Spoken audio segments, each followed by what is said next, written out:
I think my first break in television actually was at an NBC, the NBC station in Burbank.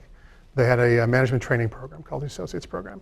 And I had applied to it, writing samples, various interviews, and then ultimately Brandon Tartikoff chose me as that year's. Who was then the head of programming for the Exactly. network. So that was a big deal. It was a big deal. Then you got to, once you get your foot in the door, then you got to show that you can do it and make the jump to being a writer and producer, which was sort of what you were aspiring to. How did that come about? I was an executive for 6 years or so and pretty happy doing it. But then reached a point where I was going to either change jobs to go to a network, I'd been in a studio, or explore something else. And a guy named Frank Lupo, who had been Stephen Cannell's partner, and they had co-created Wise Guy and A-Team and a whole bunch of other shows, came to me and said, I think you'd be better as a writer-producer. If you partner with me and help me sell, I'll teach you how to do it. And you've been doing that now for about 15 years or so? Yeah, just about. How many different series have you worked on? Including the animated series, there's probably been 20 or so. And then if you also include pilots that got shot but didn't go anywhere, or scripts that were written that never got shot, upwards of 50 probably. So that's pretty exciting stuff. Has it been a fun ride? Are you enjoying what you do? It's a great ride. As with anything else, it comes with plenty of frustrations, and often the hours are very, very, very long. But at the end of the day, you're making television.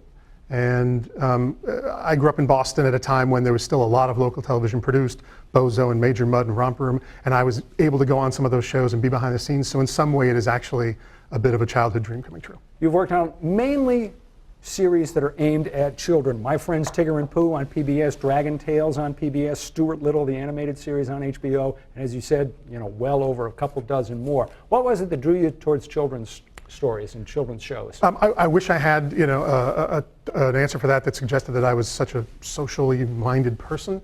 But I was working exclusively in primetime and got a call from somebody who had been hired to run Sony's children's animation division, asked me if I had ever seen the movie Jumanji. I said yes, which was apparently a mistake, and he asked me if I would adapt it for him. I wrote up some pages. I actually put his name on them because I thought it was just a favor. And then about a month later, read that the show was ordered at the new UPN and that I was producing it. And I called him and said, I don't know how to do a children's show. And he said, you're going to learn. So that was my first children's show. Clearly you picked it up. Let's talk about the show that you're doing now, Transformers Prime, which is the one that has just been nominated for an Emmy. What's the age range that show is aimed at? I would say Transformers Prime is 6 to 11. The hope is that we can get the older parents who grew up with the original Transformers, the G1 in the 80s. But it's really geared towards 6 to 11. I also do a show called Transformers Rescue Bots, which is geared more to 3 to 5. And the big difference between the two is really Transformers Prime, the backstory, the core idea is the Earth is at risk at all times because of the Decepticons. In Rescue Bots, Transformers Rescue Bots, that's not, it's much more about emergency rescues. So how tough is it for you as a storyteller to sort of put yourself in the mind of a 4 or 5-year-old or an 8 or 9-year-old and figure out what's going to entertain those kids? In some ways, it's probably not as hard as you think, because I really believe, after doing this now for a number of years, that you don't have to talk down to them in any way, shape, or form. What you find funny is probably what a 3-year-old, 5-year-old, 8-year-old, 11-year-old will find funny. What you find exciting, same thing. So you want to be a little careful about how complex something is, or what some of the themes may be running, themes you're running are. But in general, if I've had success, the success I've had in kids, I would say it's because I write to entertain myself as much as to entertain a particular audience, and luckily the audience tends to come along for the ride. You live out in California, but you do come to Maine where you have More a home? than that. We actually moved to Maine in 2008 to get away from California, and then I agreed to go back for a month to help start something, which ended up being the studio that produces Transformers Prime, and that was 3 years ago. So I go back and forth every 2 weeks. I do 2 weeks here and 2 weeks there. When you're in Maine, is it possible for you to sort of unplug, or are you always thinking about shows and storylines and all the details of work that never stop? I would love if it was possible to unplug, but the shows go on.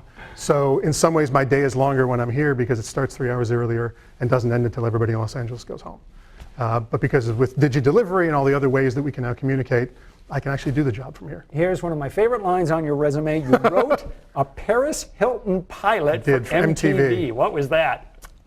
It was going to be an animated series where she was a superhero. So it did not see the light of day, but that's Many of the favorite things I've written have actually never seen the light of day. Well, actually, producing television is sort of like being a baseball player in the major leagues. If you can bat 300 in television, you're actually probably Absolutely. a Hall of Famer. Absolutely. What's a project that you've worked on that did not succeed, at least commercially, but that was near and dear to your heart? I had a primetime series on very briefly on ABC a few years back called That Was Then. And it actually got canceled after only 2 episodes.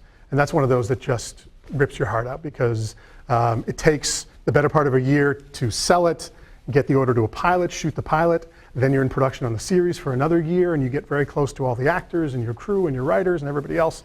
And then literally it airs on a Friday and you get a call on a Saturday that's all over, pull the plug. And that's a tough one. In the world of television these days, it just keeps getting more and more fragmented, hundreds of channels for people to choose from. Where do you see the industry going?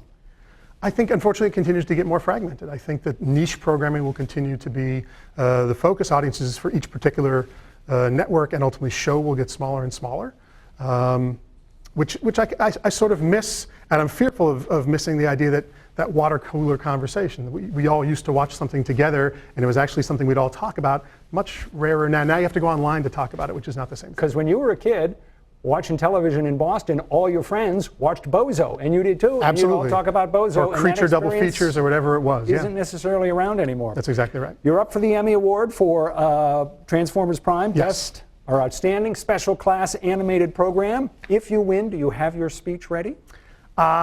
I try to always have an outline when I'm writing and in life. So I have an outline. I have a rough outline of what I want to say.